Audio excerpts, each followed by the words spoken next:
Nobody saw him coming back. That's how life is. And Mama will go through the same thing again. 2024, 2028. He will leave office and people will abandon him. Whether he like it or not, he will taste death. And you know, NDC for near now 4 years. The woman so. Or how na money na titini kwanda dana ye kubu. Abrabo ayedinia is part of life. So we must be measured. Because human beings as we are, you will limit. You be pim. Yes, so at times you move you could 60 years. Now over hospital now doctors they will fat through test and then who realizes say Charlie, oh yeah, nipa Mmra deba. Eduane say wodi ntumi ni. Nsa first nyama dokodoko go awudi was say ni. She said life is meaningless without Christ. That is why I'm not expecting anybody to jubilate. And those who are jubilating lack wisdom, lack understanding. Those who are jubilating, two things: you lack wisdom and you lack understanding. Wisdom means say, unim said ni awu jubilate over no so dear the whole. It comes in various forms. There is nobody great in this world that great Jesus. There is nobody who should call himself the great in this life. You are not great than the greater one. Great is thy faithfulness, the greater one. And you know, Paul, into the midst, let's say, near to a grade. Ensure how to live within our means. Ensure how to relate with people. Ensure how to minimize hurting people. Ensure how not to engage in fraudulent activities as pobo to make money. Ensure how to generate money genuinely, having in mind, say, sikefi, sika unya true pobo, unya true sakawa, unya true romance fraud, unya true azar, unya true rituals. Unya true a poba ubo ukrofo smartness bia oye na udi nya chaba. One day ebe fi Nsem ebe bonum. Ye ni pedua ye ko be nia no is deteriorating every day. Every day this body is going down. This body is going down to one day it will go down to the dust. This body is in a hurry to go back to where it belongs, to the dust. Into here to call yourself and my titles and as if you are all in all. Who are you to be boastful of? Agrada is not dead, so there's life. He can go to prison 10 years and come back and make an impact. He can go to prison and come back and become stronger than Agrada we know. It is what God is taking him through, her through. So what are the lessons for you too? So wo edu de a towa. Etumia Jimio. Say etumia Jimio. Yahweh. Etumia Jimio. Etumia Jimio. Sa nyumu. Yahweh. Etumia Jimio. So that is very interesting. Or say etumia erade Jimmy. So the how ne ba me so a man adechi ayeko dade ni nim ni abeto yen ti eto yen agyen obi hwe me nwumre ya na obeji ni krefi ni sem obi be jache ni tochina obi be yare ochina obi be ti good news ochina obi be ti bad news ochina. Things are happening. Agrada will not be the only story. There will be stories. Now what story will be? What will be your story? What will be your story tomorrow? Today is Agrada is jailed. You too. Tomorrow, what will be your story? You might lose a loved one. You may die. You may fall sick. You may go through some crisis in a day. Who on earth has not gone through pain. Hinana oba wona onko yawmu, onko amanemu, onko atetimu, onko hwehwemu. Ana ne ho nkyere no Abrabo mu. We are all pretenders.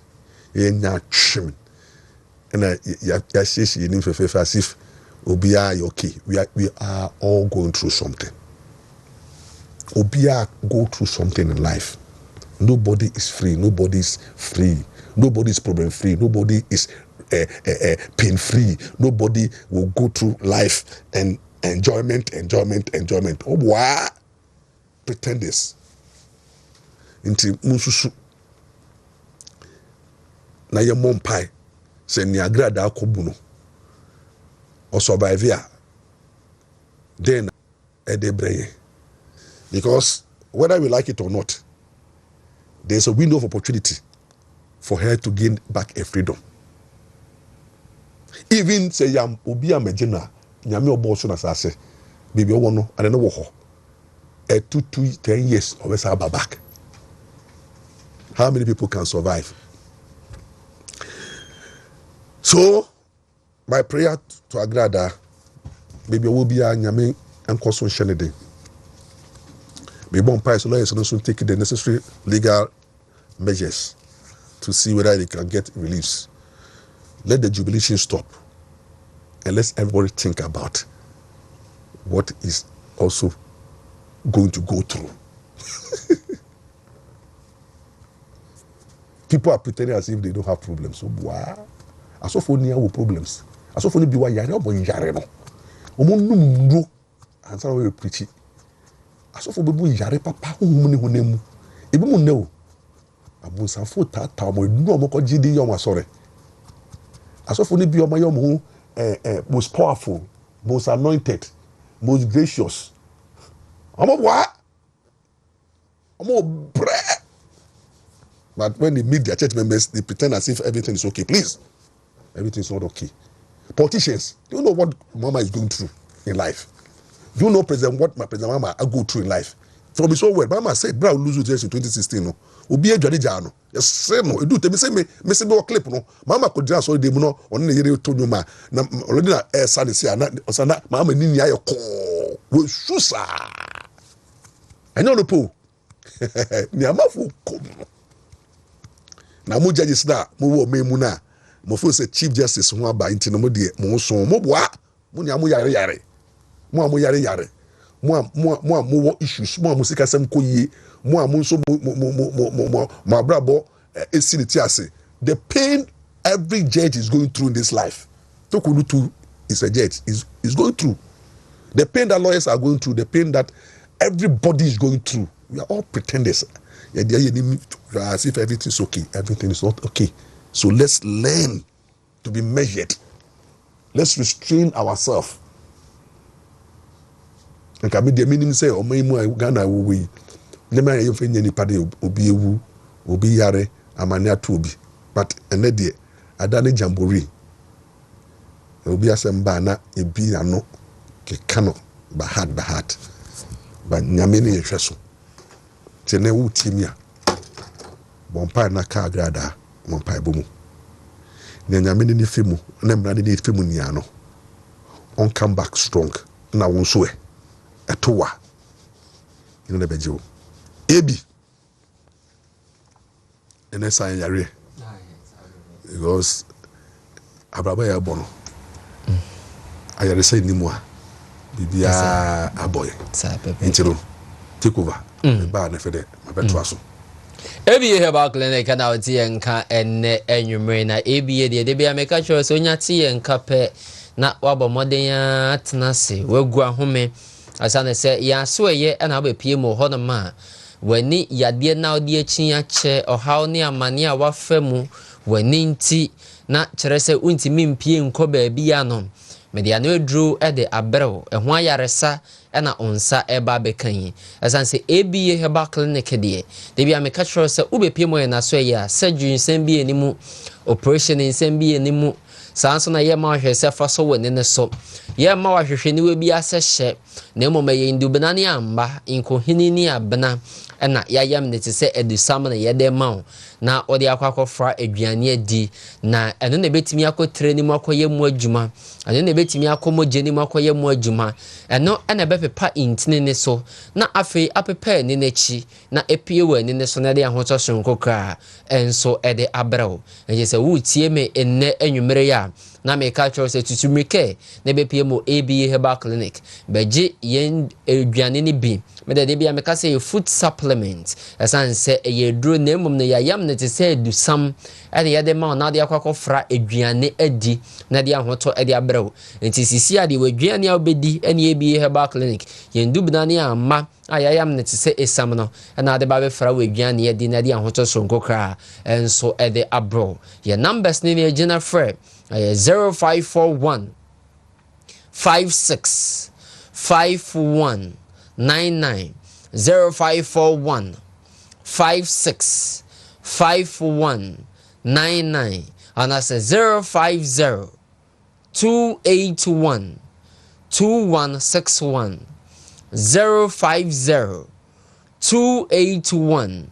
2161 no waba ABA Herbal Clinic in China on yen so etime atwetwe enkomo ye kwada so adwena se market na chipe na yebutu kwada so adwena se market na chipe na yebutu doma hinkon so de ye ben apie kubiko store no Tuesday market on ma be hu yen ho ukwada ne ya wada bia ya hafo go so Genesis FM promises so no ma wo be hu yen na efie da bia nso eye babie ni adehye FM promises so no ma wo be hu yen enso e wo ho no mo tutumrika ne be pie mo ye na so ye na ebeji eye wa hotom mesero so wani yade ne ye cataract te na ba be si wani ne so te no da bia me ka choro se ye omumiensa ye ode eto ani ne mfimfin ye ode eto ani ne nchen ye ode eto ani ne lens na chi na se wo anhwe na de ne koye subcapsular cataract de eto ani ne lens na chi ni bia wan hwe ya wo de na otimi kwaya sabia na doctor ka choro se ete piom ne mum enyinye nyabotra ne ama ne nyi ne ye ne sedwin femfiri wo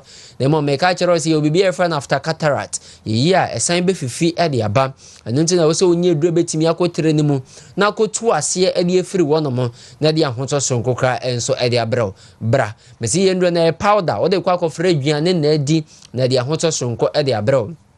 Sanson and I say glaucoma yadie na edebro. Mesero glaucoma de bia meka tro say glaucoma yadie no ne ho ye ho twifo fra ne say hinte fra ye said you di ne djuma sifa fa no your glaucoma ne ba ko aye fra no open angle glaucoma sa glaucoma we say ba enine so ano obedi ke didi training bibi da training ye fra optic nerve me fa ne say eye waye bi otwadi ampo nyankopon ade atu training mu na ne time bo ama adwen ne ne di nkita ho omodi nkomodani de nyina na no se pressure ba begina so a na kofa glaucoma yade de abrao na se eno no de beba na be hintaw ebe didi ntini ne so ai te se de abo ekura ba be she o fridge achi no ana se o TV bi achi ansa na bo se TV ana fridge ne wato chi ma no na wa hwe cables ni nyina wa achi se ansa na wa adwen beba so no na efidie na sei sa pepepe na open angle glaucoma ne tie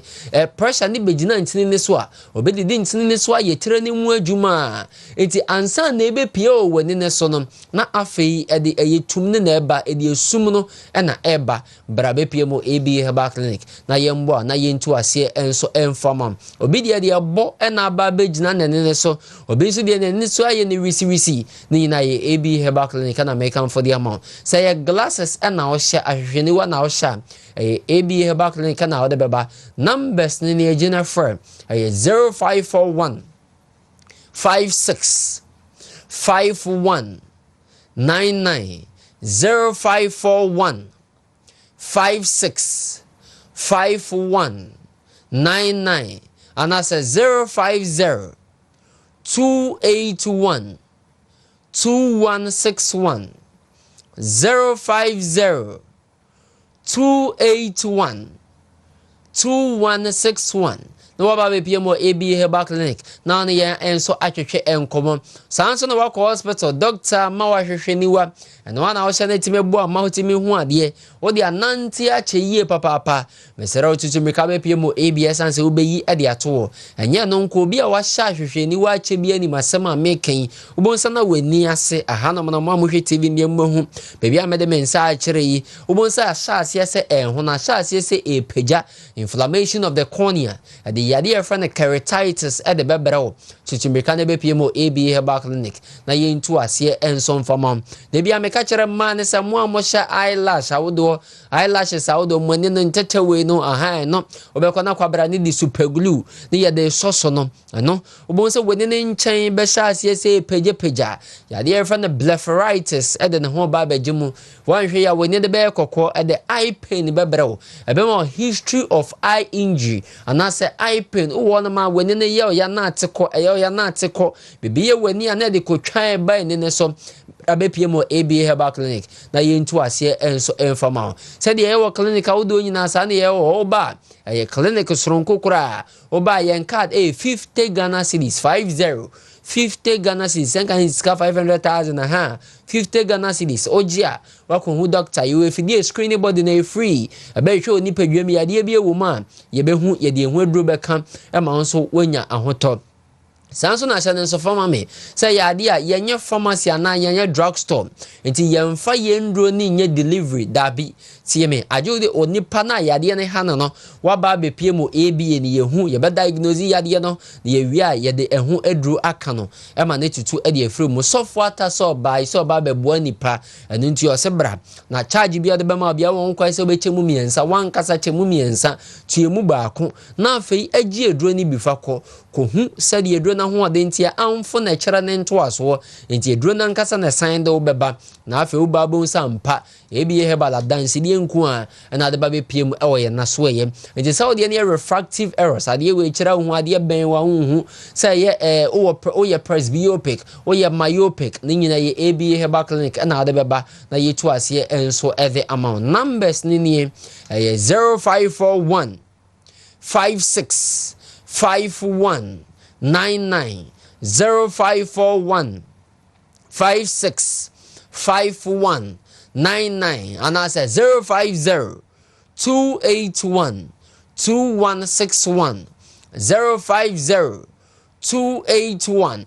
2161 na ne ABA Herbal Clinic enso etimi atwetwe enkomo enye ne yade enkwa ne yesa ewo ABA ne moment no ne yakwadere wo mum me pa chaw say ye o diabetes no pressure no but they can catch us say yade mienu we ye namo na no kra na be sign de ne yade sign bere ni pedua no diabetes bebere we ne yade fra na diabetic retinopathy mesero ayo retina de o wani mu no na diabetes high blood sugar na sha ase say no eno na ma fluctuating of vision won say when ne te kona ba wo be sori anopa when ne so ate kama e be duro wia na etiako obi dia the black spot aba be gina ne so brabe pmo ABA stroke crowd the software to challenge or say 21 good days we be pmo na so ya onka so beto ka ne mo so de duro ne kan ubu nsam pa onkeke beba oni padwuma na be kire so to aso a ebe boa anase emwa yenduro bia ye pure herbs ndubnani amba inwia ye ma wankasa akwa akono anom de ayam ne tse powder de bi kwa akoyeti de bi kwa akofra aduane adi eti yende na ye pure herbs 100% herbs ye natural and ye di juma enso ewo ABA Herbal Clinic mesra mampa wane ye adwuma mema na muntime mbo adwuma wo mpem no saudi ye erectile dysfunctioning odi ne da okojo tokra brabe pmo ABA Herbal Clinic ye ma odi ade kwa akoyeti anom ye ma odi ade kwa akofra kubensuo na de ahoto soro nkokra enso e de abrɛw man infections awodo say yeast infections na candidiasis syphilis odi be pmo ABA Herbal Clinic ye ma odi ade kwa akofra ewo de HIV mo ne bia ba oni padwama de bia meka kyerɛw wo je de ade kwa akoyeti anom ye ma onwie mo wakono anom na wankasa no de ko wani mu a na bonsa mpa ayaresa papa and wetimi aba jiwo ABA Herbal Clinic and it's a wood team ya je numbers ni biem na frem 0541 56 51 99 0541 56 51 99 and I say 050 281 2161 050 281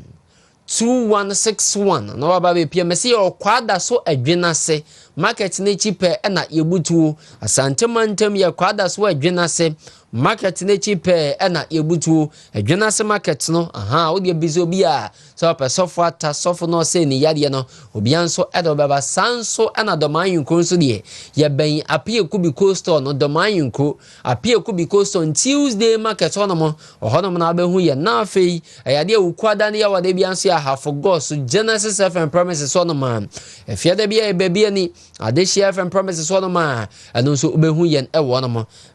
mesra mo muntie we na mo nhyane nso fama me ye ni branch bia wa agogo da bi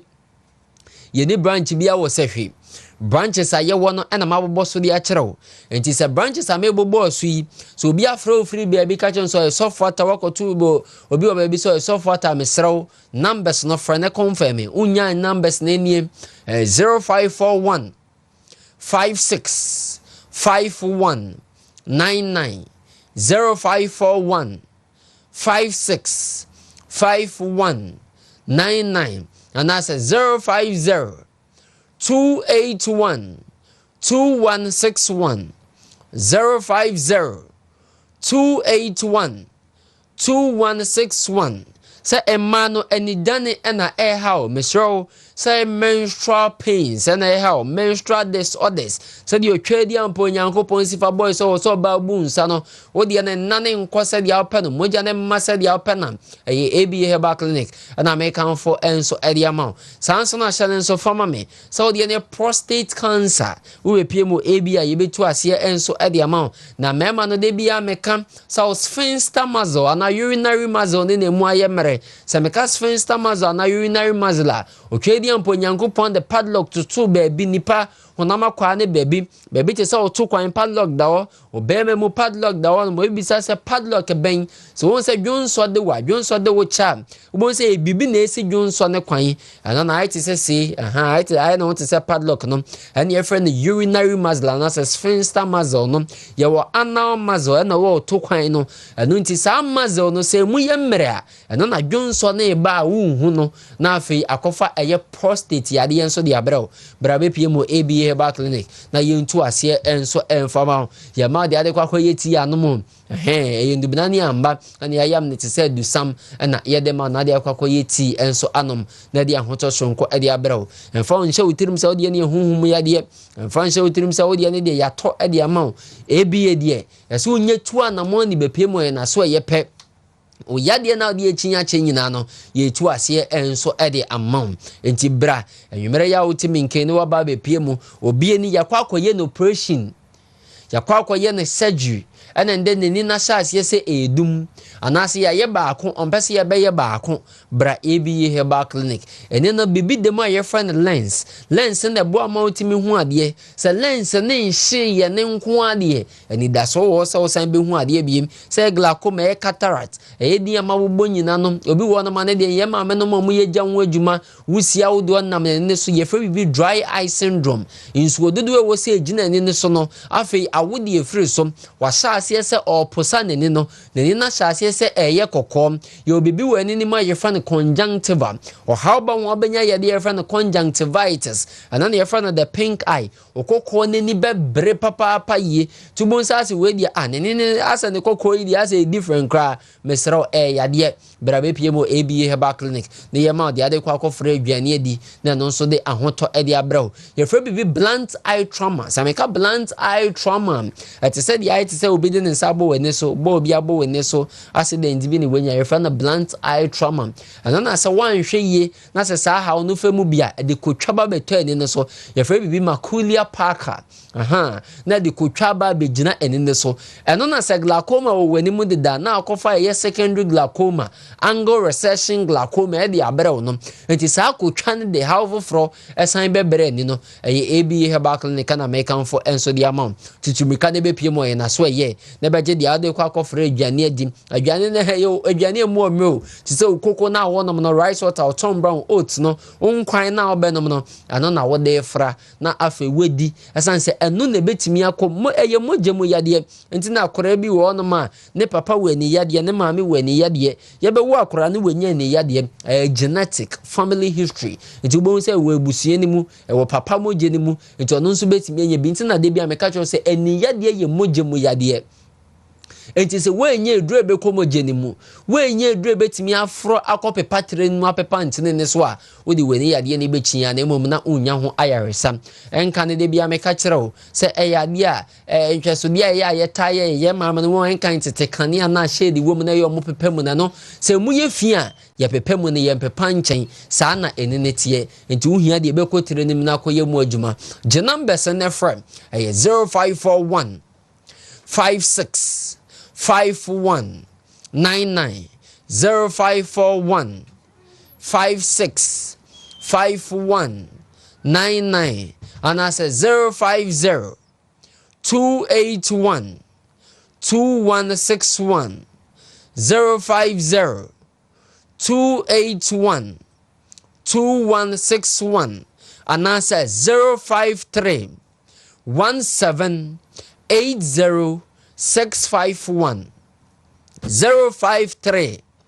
1780 651 no afre ABA Herbal Clinic your numbers ni na so your WhatsApp and you betimi send your message and so WhatsApp you betimi so afre na ye beje so tembia be frɛ bia nso no yade a ye beje so enti tutumrika na fa wani yade ne bra ABA Herbal Clinic yade bia ha obia no age wo frɛ ma ya ka kyerɛ so yade we ye ntimi nsa so far tan so de bia waka o se yade no de bedu na so ye empen bebre ni pe bi de won yade aba o se we de mi ntimi nsa fa kɔ esane se eni no lens na show ntimi yen wa adwuma obi ono mo se o me bai me wa achacha o se achacha de me yen ho adwuma fakọ ono ba obeka a kire o se yade we mi ntimi nsa de obetima sanso de eno so ye be kire o yade ne fare bai ne a kire eduru a yede kan yade n asebetum na afi yede enso amon na de ahoto sonko kra enso e de abrɛw enti se watena se na afi yade adokro ne de bra na be pie mo ABA Herbal Clinic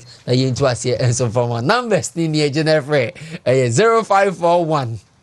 56 51 99 0541 56 51 99 and I say 050 281 2161 050 281 2161 what about ABA Back Clinic ABA ni I just say ya na dem ma show baby mo ya de nya minister mo pa na minister mo it's here for as I rightly said no me dedicated program my agrada tete no I finish with Agrada part but the second part no what Abrabo Nsem can contribute to nation building. That is where I've gotten to 5 years anniversary any moment from now after in August no you be launch a 5th anniversary no because that time na your legal vacation and lawyers in your court break. We take it opportunity to launch our program to support the needy and then the vulnerable in society. What can we do? Chairman WONTUMI Mmra we be all be say 1 month Ampaw 2 hours airtime free say me them find educated people now member amount for so now about some to the people what we do to support the ordinary Ghanaian in terms of legal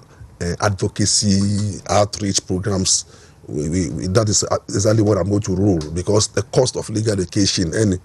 legal services are very high, so we need to do pro bono cases. And Abrabo Nsem, I'm totally challenged. I'm calling on lawyers. I work Ghana during the legal vacation. If we call legal vacation 31st of January, July. Lawyer Biara, we free. Now we coming home. Now ye legal outreach. Ashishe so, our communities, our schools, our homes, our regions, districts. Mmra. Me de number mamu loma no 0244 67 10 11 0244 67 10 11 lawyers vacation muntu kwan na mu free no be join me program bi na yen call legal outreach yen call in class in schools yen call bo amanfo to understand the law yen free legal pro bono services for the poor to support. That's what we can do, because it's not only about sitting here and talking about law and analyzing issues. At times no nipa hiamwa me hu say nipa ahokyere no ahokyere wo wiase arachi wo bibia, and then the cost of living is going higher and higher and higher. I'm imagining the how Ghanaians survive this economic turbulence. It's not easy. We share among 4P across the board. We share quite fast so I survive in Ghana no. Obi anye bi enfa support to omai no mine and koi teacher want to nyame we are one of my biggest sponsor, because you give me 2 hours free to do legal education to the poor. And I'm calling on lawyers. My point, lawyers be Mmra on board. With the number Emma once again 0244 671011 0244 671011. Mmra na support to Nana Abrabo Nsem yenko ka asempano through legal education and outreach to the poor. Na yenko liberty yenko alleviate the suffering of our people. So no wow person sponsor program no the same number 0244 671011 0244 671011. Wow person sponsor program no so you are warmly welcome, and I'm looking forward for greater things. Producer we're here. I'm hoping say we will me pachoma mo frame me was set, so you don't need to call me. Producer please give me a break. Mami break.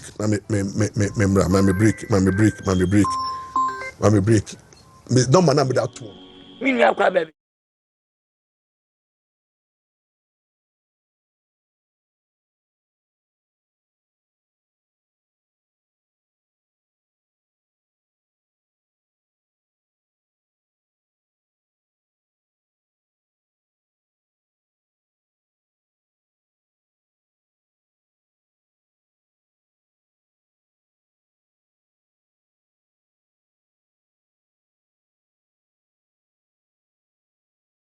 Kakra na se ya memba ni mfia duenu kura atoto na chiye ofa na mu osra no apapa ne pipa bi no de ase ase de o kwa asem ka na ndisi fu anyade wo ma anyade mini ahwe wonim sa nkrofo no a wonim nkrofo no ye pa no a ya na esere and now ko parliament ya de entra parliament o mu na doso na so mu sa no eyemienu ne edi kan pa ne se mini a ye na mienu ne sma fidie na mienu na ahwe Nemo ya suma fidie na yinam na so mame ko hwebidi a parliament me ma. Enti majority of them omo nya adwuma no, they are always absent. That is one. They are tossing me in the so bo ni mbrofo. Mr. Pika abayu kama say pa kame kra me best sponsor no you are say Miss Ghana. Mr. Pika Sunyani West. Ame ya cheme mfiri wanum na me Mr. Pika. Yesterday I am hey. And one day. And kra me show ma the Kings. Right from JHS, primary JHS SS, they would never. Mr. Pikabayo Kamazi, they say, yes, you are Kanasu. One chan will sit and also was here. What is it? And now we see another me friend and they ran on Pumwe. But whom was his sibling and around them so better. What is it? Wayne, there is a chill of me. No, just here. But could be so to Minia Bamarin Kabi, but the year can know. A preparedness. So what you say? Ye hian kabomu. Inti emu bi afatu ye so. Me ye ba omiane, me ye ba omiechna. Ebre so no nyame de no ba na mfie nwotwe no wie a. Eno de ye duru nsuo no abi hunu ni twa. Ba lawyer, e ho no de hian me pa. Yes. What de ma me ma Kofi Mbrem. Ni enka on unity no. Because since it's a conference, the 19th, now you share other matters. I don't know who hear me. Why? And I can't wait. There be tenacity. And a man monitor na mi free. Na komi. Other mi free. Mi sama kwa another station. But it's in the only mention unity, no na. Yeah. together with the conference MPP akyɛdeɛ paa no a yɛde ma NDC foɔ ɛne yɛn tɔkwakon na nsan sɛmrahyɛ babiafie no a mo yɛ minority no ani ana hɔ no mo a hwɛ kɔnya nkɔ mo fa so akɔfa 1 cedi ato 1 liter so because yɛ dede wo opposition a usuba nyina te sɛ bɛma woni sika ɛkɔnya ma bɛpɛ wo no ɛyɛ wa ho braseɛ ɛyɛ wa fadeɛ ɛyɛ wa defedefe na bɛma wo a woni sika na so sɔre a wo tietia ma so a wanhwɛ ya nto pada yɛ wo opposition enti unity no Ghana for not even a day passes yani atie nya busa every blessed day wo hia obi no aka kyerɛ sɛ mon kama no ntum man to aba na nso meto man to aba na nso meto na empene saa already no ye were 2 million plus aminia all man to aba ni bie say 2 million no kran to kran ba o 9% ya say 2 million 1 million kran meto aba minia satie bia no NDC whip sadeɛ ma na otiatie din bia ba se edu nkatia ya ono de ba bi onam enam eni sunsun mu niam a oyɛ Mateo kon ne yesu atuo Mateo kon what is hamen no ye di wesi aba em ampa ho amamuo no omubuo yi ball leader ho no mbɔhyɛ akufo ado abobra ba omia bobra mo ba ye STEM education ho mo ba ye TVET ho no mo ba ye schools ahodo a ye sisie akonya ahodo a ye yie Impassionate region ha NDC for bear campaign no what you say ese ya anyahwe no akonya kufado ayi ha ebi nsi ba biada but of course strategically no na enye se ye trasia ma eye swami interchange prior to the election any be ye NDC for take advantage enti papa ni aye ni nyina no so katai se enye hwe wasantememu wo mo anu wo mo kogigi uta mo ni ase ye ne be ye ne ade no ya mo papa no Akufo didn't mean any evil for the Ashantis. Or ya juma papa. But swame dia no ankasa, wo me de campaign di tiae. Enne no baby akodro nie. Yempe wei. Na yempe ba o me be den. Ba ni nyina mu no, enipa susu onyame ne hyehye. Ebia na nyame se ba o me amma, ye be de tumasi ho kwan. Ebia no wo se, ebia dutum na Mmra. Ebia wo se bra champon, ana yewura kana Japan. Ana se yewura Patrick Buama ene Mmra. Ni nyina ne se me to me ba o mia no to wo you the same Canada Japan anopa bia na say almost every now and then ma frequency ko aten kwasi yan hweye kan wanya ne de o ba o mia nya ne de so tiase Patrick Yaboama watra parliament almost 16 years anya hwe kura no kapre bi da ho penifo nyina no in one word another no wo manya bibi ba ye na ye di akire ye ne amobo enti sampanifo Ken any baumia kosia yiase no mo atu abom ne esere na ye sorry na me no odinti na owusu bempatia na bronyetia na domakuba fitia ye nyansa pa no anything enti some of us have resolved say saade no ye kantam ye so ni pani adwie ena no ye hie ya ye bia school yi woti nsam a ye ruakofo obie na no kai so ti ase ye ruakofo so ti small kai masterpiece of a yipa eninti no sabi baby ya bedro no Ghana fo hia yen eniema a ekoso no menua afi nko na wie ye no ubon sa NDC fo mo ntade krombe hye no because ya mo mo kun ache se wo mo wie we say ya na wo mo nko oman no 64 years independence wo manya 31 years ananya sa netie 31 years wasted years mo ba nipa mnyimu enedjo ma meka tribalism nipa mnyimu we number 1 ne mo bia no obo mpaye no anagi wadama nyame yi ni ho akire no timi mpese meka no bebre ne mo de di animu no ene ye be sese mpaye bo no ebia eye mere artificiality eye mere confession dia efri na akure no ye hwede ekoso but eno krampo se na no IMF sika $360 million ekomu ko wia o se komu ko wia so atiase but I commend our members of parliament titiri wo mo economic front no ojo Nkrumah uhwe Gideon uche walwale MP no so atiase na uhwe mpanifo mo economic they are doing very fantastic no dan chan na ukohwe ye nuakuma ye the waterfi or the saying Vincent ene de obosuntwin obosome Bosome frem okay asafo eje yes ene titiri No obedi na party. Yes. But for They are doing wonderfully well. And now nipa no shawo, but they prepare themselves. Amamuo no nya tenka o. Say me sorry ya medibi. There be. Ya dia so tobo. Usane mepo. Ustedi mpanimfo. Odi ahobrase. Odi nyamesuro. And na de na ba omieka. Yesi wo ye ayi wawura Christopher dem, wawura nkramodem no. Enura mama ne mpa ya obo ya onu abegyina obie na no ka kire say adentina ba omieka o munyina ho no. Enura de o say National Day of Prayer. Yihia bosomfo megunsa, yihia nkramofo. Na se ya church mo akire momfo a me ne wasem bika. Ne Ghana fo hia ye ne ano. Konfo person no tra no. O kire on achiwade. Eni to almost say yehia sumdwe, yehia nkabomu, ye kamom. Enoso. Ena me namu adum ni ade na bia o masa mon kama no ntum na yehunu yanka de bia ka ne yedubo onyame nhire tiefo but kakra na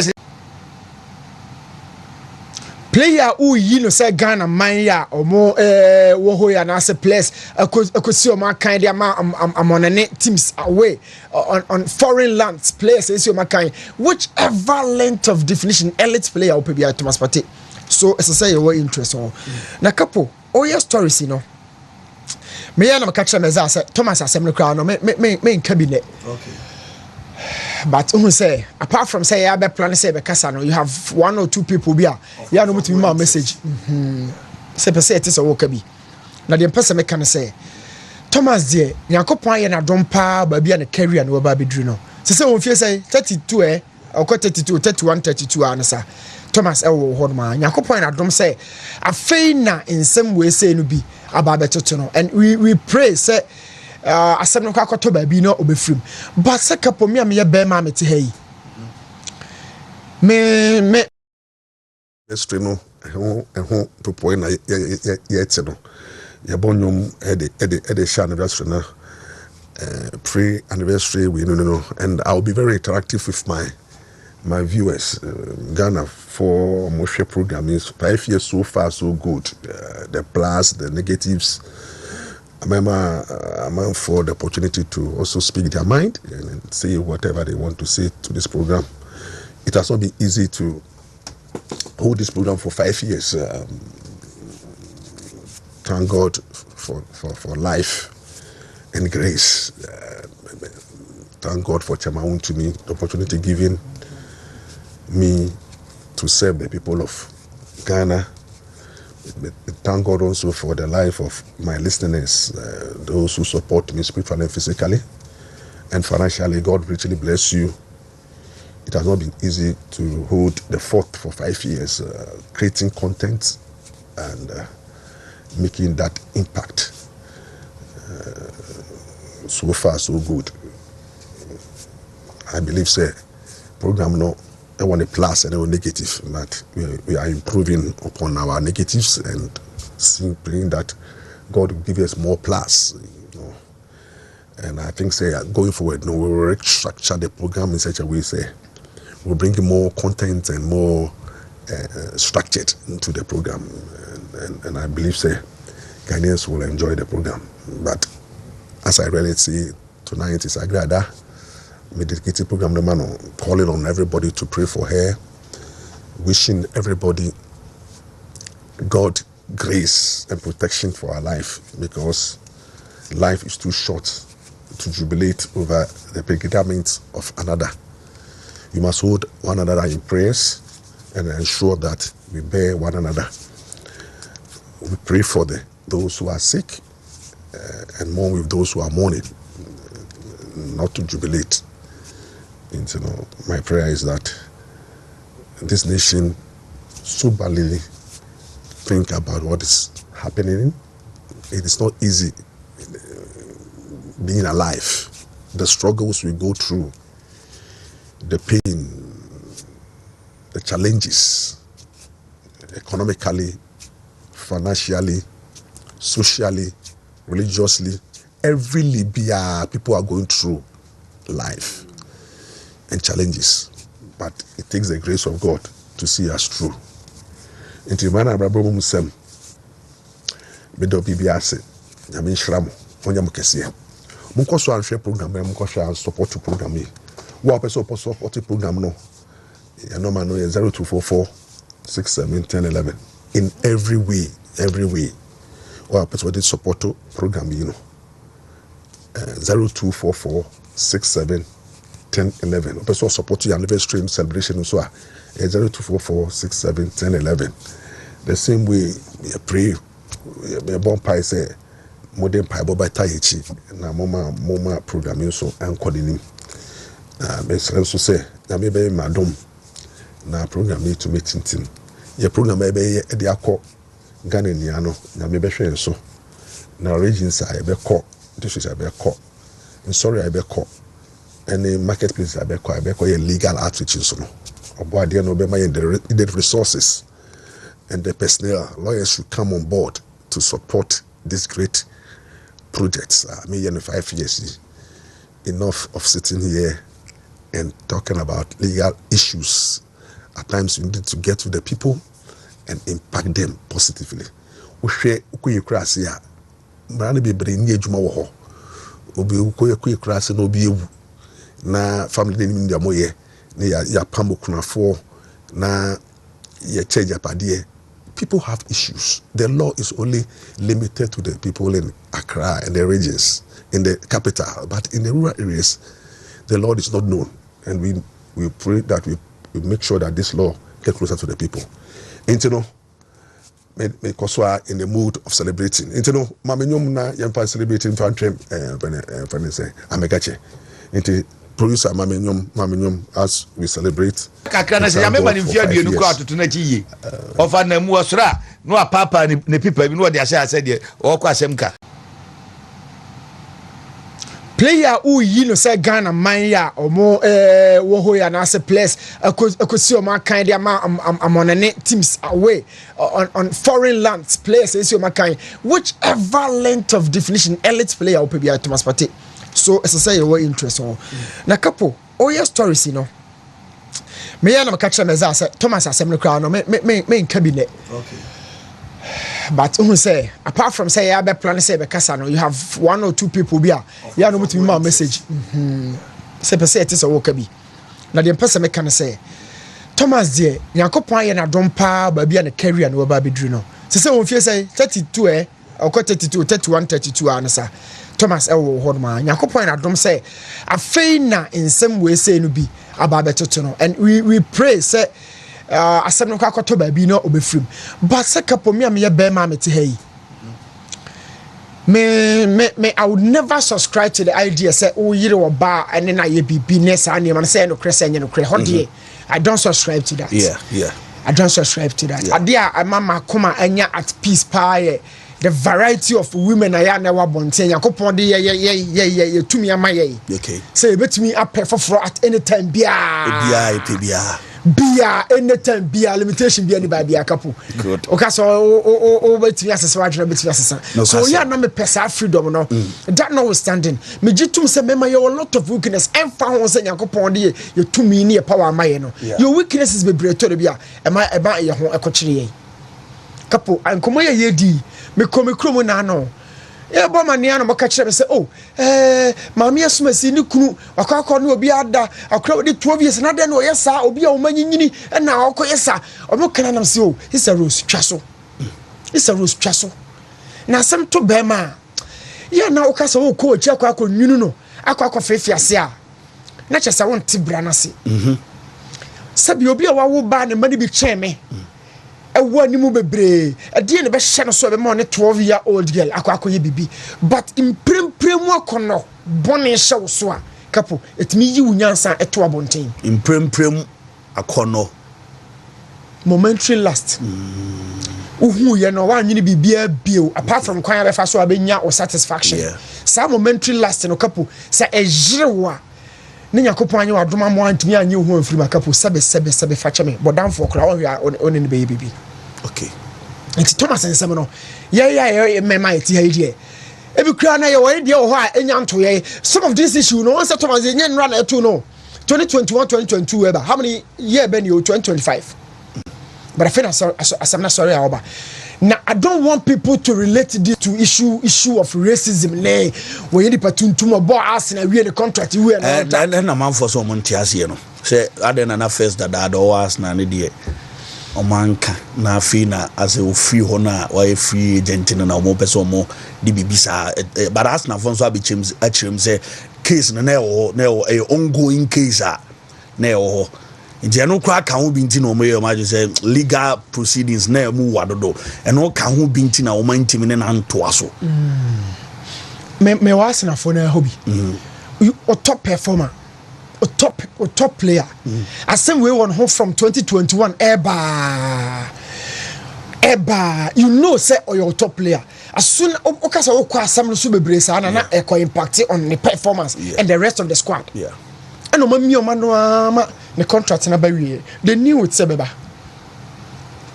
they knew it at some point Thomas Partey ne beba couple na Mmra for investigation na moye no anopa ya minim kwan a algorithm yi sa de no ma me wo me phone so omakoyi papa bia wanya 92 years odi 56 years no ko repeat obi allegedly but odi 92 ne ene na fe no my investigation na wie omato no fie anopa ya US asem no wono di mfie na twa 92 poma ekura na efiri to na pese ma send video no ma shadrack mo phone so ana afi na ya tese wakoye rape case bi atwam dada odi 56 no ne mrantie bremu a no jane na so afi na omo so omo de ne omo wie ya wie opani aka one day kura be wu kura na opani ya fe ne ya wie prosecution e be you don't deal with the whites papa no we America mu ni a we investment be brave and 92 ne poma kura frito omba omo so opani ya wie asem no look Ronaldo fans and fanchene banye Ronaldo ya tene de US ya ka famous Partey famous Ronaldo na sika na status power you can say status power out here say wakwa yie na unya monso akura no yie na sefo nyina recognize say waba but no presence. I'm telling you no be kra mic aye bo opani o jam nchen ba me say wo pie na wo ba ye bia betwa ne betwa so aye santini ye wo hoyi your status no Thomas Partey will be say zero and yes zero dey no mo kan mama kan dey wo me phone so nchen so Jonathan Barnett obepe pala ebiano enti eba sa na sign be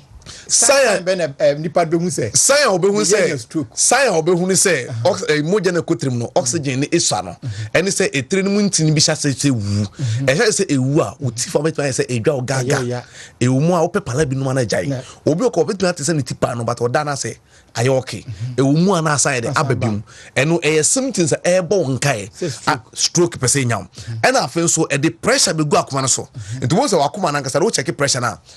se kosoro ena stroke no de wo mu ni ba ko nso yete se intini na ewo mu no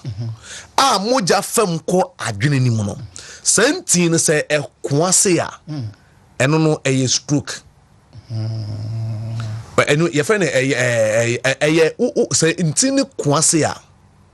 when you stroke and the two say a pine so a enu so when you stroke na the pine no hu chen de akwa no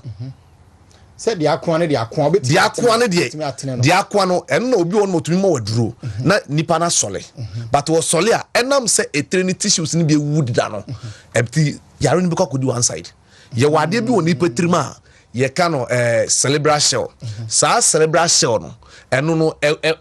enu ne control moja na ekoni pedue ni mu no to ohunu ade say enti enu ne pe control moja nti the end of the say control moja na moja ntumi kwa de how be for forever enti omo munye stroke ni nyina no enye se ammo omo nkai wo abom nkai ana lungs na ye kano se akoma ni di moja no kogu lungs ni mu na sa bronchial tree no se problem ebe mu a eno nso kura na etimi sa de half of problem ye obi won ma nsuo begina lungs ni mu enipa bia no lungs ni ma oxygen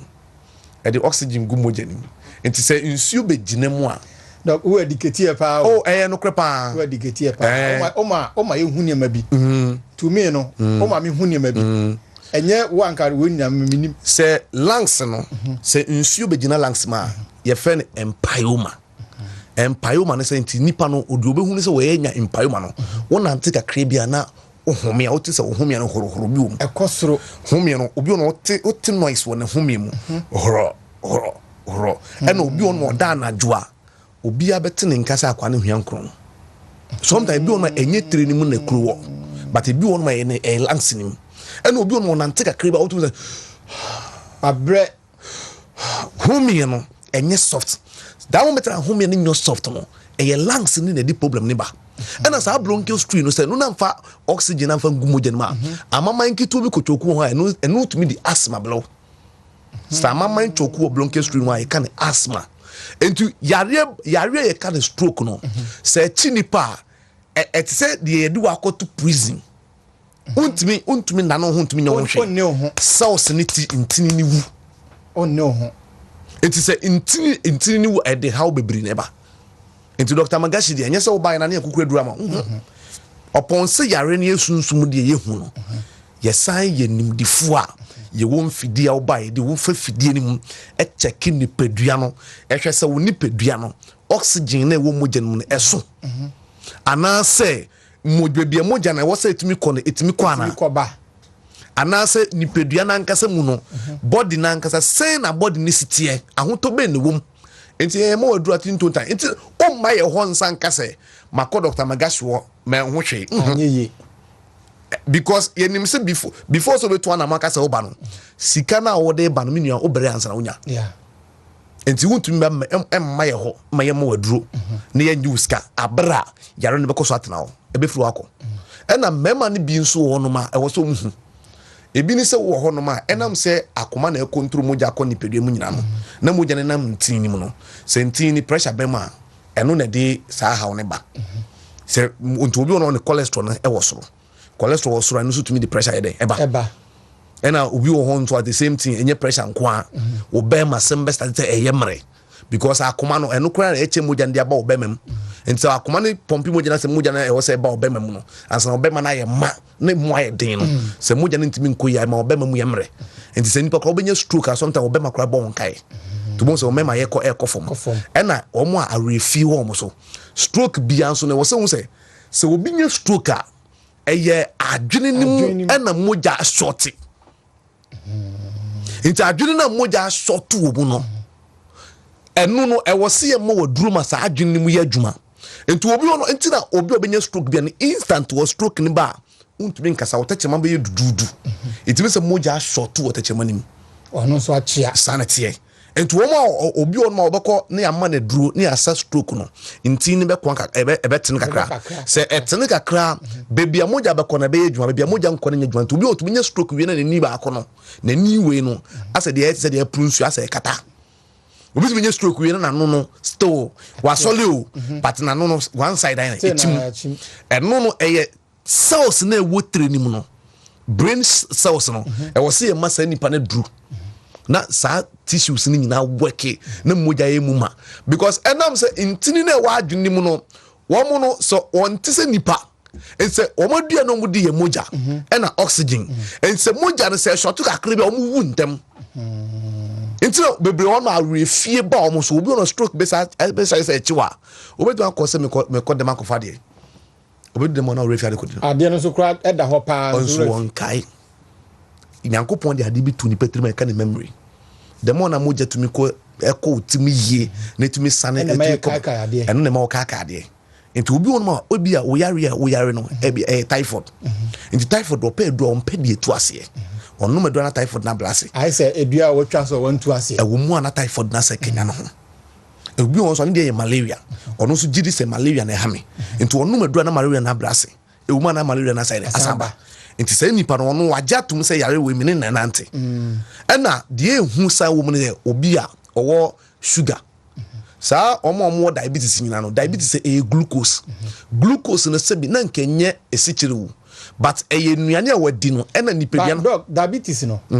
bebre se e yabusuan de bebre se yabusuan enye on say ye wo obi wo ha ose me ma me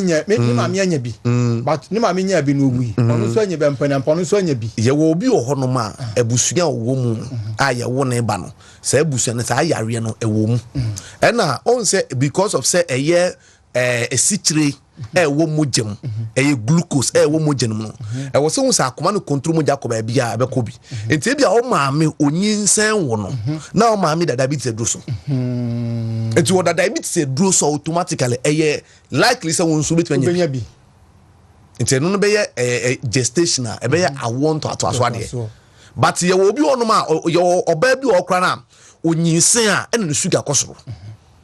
eno so wo ho oba bi onom onyinsen a ene sugar na ye de ekosoro itimi se on se nipadua na e wo ho no sa glucose no nipadua ne hia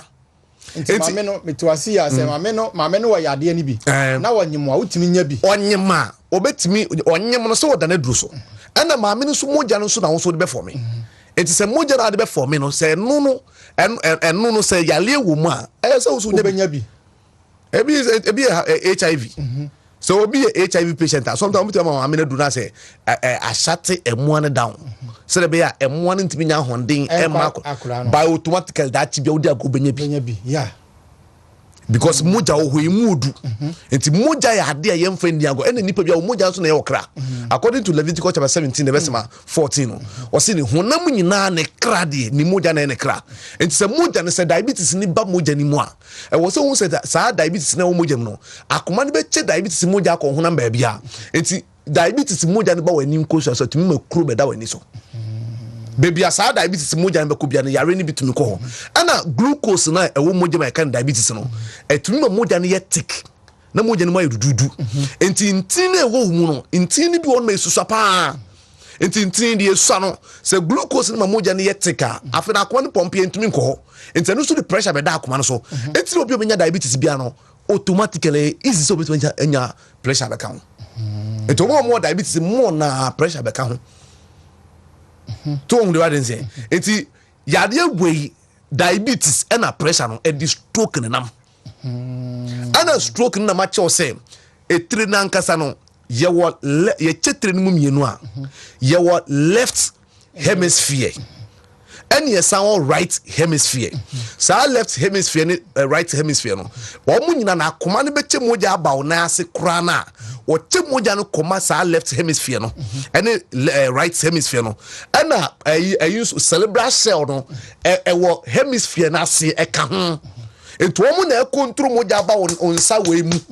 de wo unifa so no e control moja abawo onsa we mu asa abawo nine left ni the someone left na wo trim no hemisphere na wo no eno control moja ba wonsa right nim e control ba wonan enti se ha moja ne stop a e ye wonsa we na obenya ha so de ne stop a aha na abajuju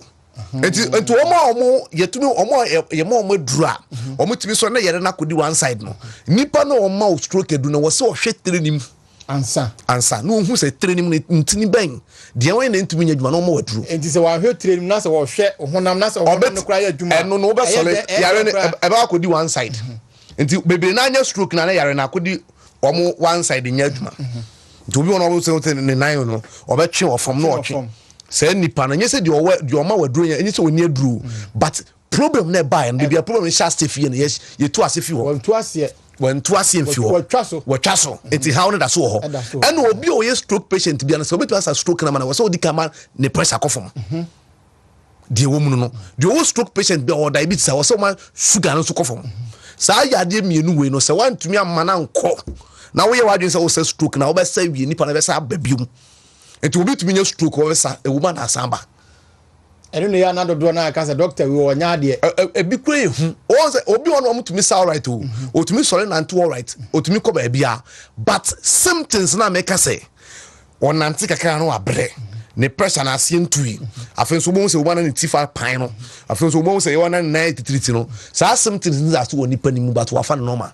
sa symptoms ni mu na o sanka enu na wo se o to asie yeah di woman no and as onya stroke na ye wadwe say me exercise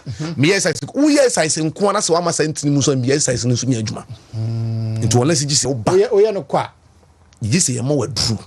na ni pedua no ye hye body no na ni pedua no sa ba na stroke no honhom ye se ebi nsu ho a honhom de na honhom de no so senate o kan Psalm 41 the verse number 5 a o se nipa bi o ti asase we so no watamfo bi o mo wo ho no o mo kasa ho bone se dabe na obewuo ama wodi ayira enti obi won ma physical no e ye normal yade but e bia no obi town say nipa no wani bone so wani bone no hu se yare we achewa wo se wodi ni tumi ni beta ichiri